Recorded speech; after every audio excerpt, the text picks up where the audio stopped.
요새 저희 집에 셋째가 꽤나 많이 컸습니다. 그래서 언니, 오빠를 따라서 이렇게 식기도를 하기도 하고요.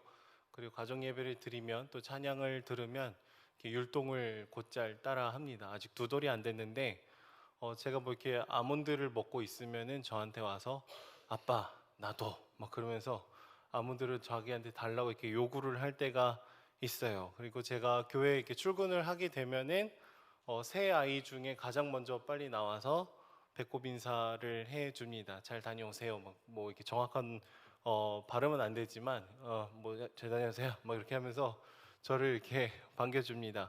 집에 가도 제일 먼저 뛰어와서 아빠 다녀오셨어요. 뭐 이렇게 하면서 저를 반겨주죠. 조그만한 게 이제 제법 많이 컸습니다. 그래서 아이를 양육한다는 것이 늘 쉽지는 않지만 조금씩 조금씩 자라가는 모습을 보면은 그 기쁨은 힘듦을 덮고도 남을 그 기쁨이 있는 것 같습니다. 하지만 여러분 시간이 지났음에도 불구하고 계속해서 성장하지 않는다면 부모에게는 커다란 고민이 될 수밖에 없겠죠. 그런데 오늘 말씀 가운데 고린도 교회는요 마치 성장하지 않는 아이와 같았습니다. 분명히 그들은 고린도전서 뒤에 말씀을 쭉 보시면은 은사를 받았고 성령을 경험을 했고 여러 지식이 있어서 스스로는 꽤나 괜찮은 그리스도인이라고 자기를 그렇게 인식을 했을 텐데 오늘 말씀에서 바울은요 고린도 교회의 사람들에게 너희가 아직도 영적인 유아와 같다라고 얘기를 해주고 있어요. 조금 더 직설적으로는 육신에 속한 자다라는 표현을 오늘 말씀에 기록을 하고 있습니다.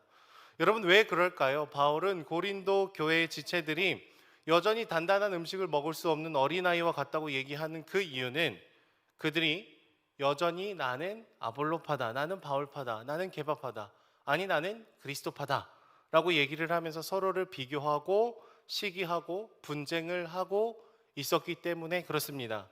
여러분 이 당시의 철학자들은요 이 제자들이 자신의 선생님이 더 탁월하다라는 것을 얘기를 하고 설득을 하고 그 논쟁에서 이기게 되면 더 많은 학생과 후원자들을 유치하는 통로가 됐습니다.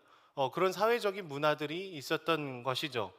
그러니까 남들보다 우리가 더 낫다라는 식으로 이야기를 하고 내가 자신을 높이는 것이 능력이라는 그런 흐름이 이 당시 사회 가운데 있었다라는 거예요. 근데 자신의 이익을 위해서 나를 높이는 이런 흐름들이 여전히 교회 안에도 들어와 있었던 것이죠. 겉으로는 바울을 높이는 것 같습니다. 그리고 아볼로를 높이는 것 같아요. 하지만 사실은 바울에게 복음을 들은 나 아니면 아볼로의 그 가르침을 받은 나. 그러니까 겉으로 보면은 사도들을 높이는 것 같지만 사실은 사도들을 아는 나 자신을 높이고자 했었다라는 것이죠. 그 마음의 보좌에 하나님께서 앉아 계신 것이 아니라 나라는 존재가 떡하니 앉아 있었던 것입니다. 여러분 우리는 겉으로는 얼마든지 하나님을 위해서 살아가는 것처럼 행동을 할 수가 있습니다. 하지만 그 마음의 내면에 은밀하게 하나님도 영광을 받으시지만 그 와중에 나도 조금 영광을 받고 싶은 그런 마음이 스며들 때가 있는 것이죠. 팀 켈러 목사님은 이런 모습을 이르러 복음이 아니라 종교다라고 얘기를 합니다.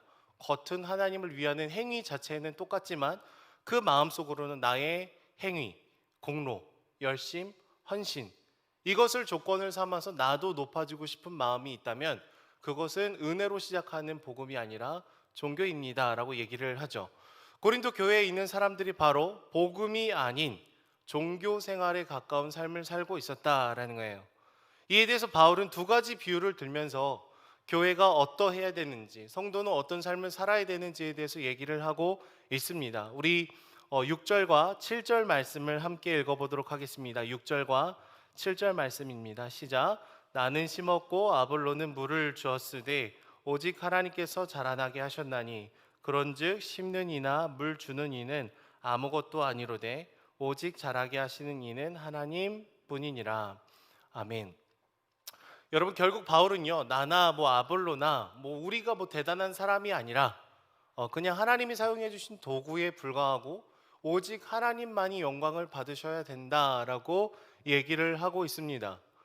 그리고 건축을 하는 것을 예를 들면서 오직 예수 그리스도 외에는 다른 터가 없다라고 얘기를 하죠. 여러분, 건축을 할 때 어떤 자재로 건축을 하는지에 대해서 바울이 얘기를 하고 있는데요. 불로 시험이 다가와도 타지 않는 금, 은, 보석과 같은 순전한 마음으로 교회를 세워 나가야 될 것에 대해서 얘기를 하고 있습니다. 왜냐하면 이 당시에는 고린도라는 도시가 전소되는 커다란 화재를 경험한 적이 있었습니다.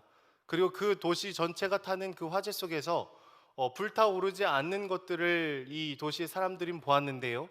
그것이 바로 금이고 은이고 보석으로 그들이 바라보고 있었던 것이죠. 그러니까 바울은 고린도 교인들이 이해하기 쉽게 지금 건축의 예를 들고 있는 것인데요. 지금 어떻게든 다른 사람보다 내가 더 높아지고 싶어하는 그 마음의 본질, 그것이 잘못됐다라는 것을 얘기하고 우리 마음의 순전한 마음을 회복해야 온전한 그리스도인으로, 온전한 교회로 우리가 살아갈 수 있다라는 것을 얘기를 해주고 있는 것입니다. 끊임없이 나의 나됨을 주장하면서 교회 안에서 비교하고 시기하고 분쟁하는 이것은 그리스도께서 피값으로 사신 교회를 무너뜨리는 행위라는 것을 정확하게 얘기를 하고 있는 것이죠. 그리고 좀 극단적인 표현으로 너는 아직도 영적인 어린 아이다, 육체에 속한 자다, 이런 얘기를 하고 있는 것입니다.